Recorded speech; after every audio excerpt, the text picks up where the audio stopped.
చాలా రోజులైంది కదా మనం కలుసుకొని.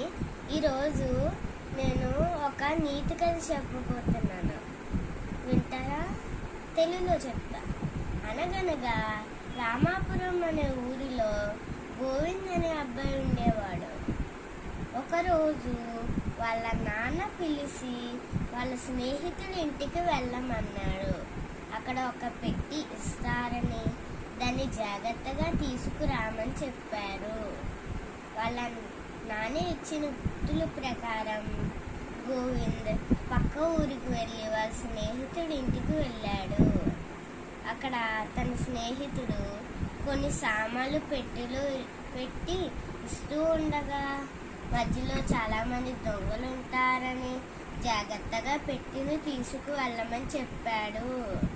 అలా గోవింద్ వెళ్తూ ఉండగా మధ్యలో ఒక అతను తన వెనక రావడం గమనించాడు. కొంచెం వేగంగా నడిచాడు. అయినా కూడా అతను తన వెనకాల అలాగ రావడం గమనించాడు. వెళ్తూ ఉండగా ఒక బావి కనిపించింది. ఆ పక్కన ఉన్న పొదల్లో తన పెట్టిని పెట్టి నా పెట్టి నీళ్ళల్లో పడిపోయిందని గట్టిగా అరిశాడు.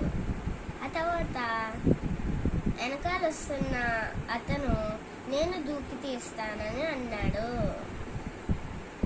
అతను దూకాక గోవింద్ పొదల్లో ఉన్న తన పెట్టిని తీసుకొని వాళ్ళ ఊరికి వెళ్ళారు.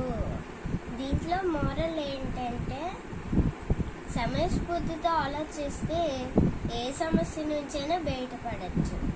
నా వీడియో కానీ మీకు నచ్చినట్టుంటే ప్లీజ్ లైక్ అండ్ సబ్స్క్రైబ్.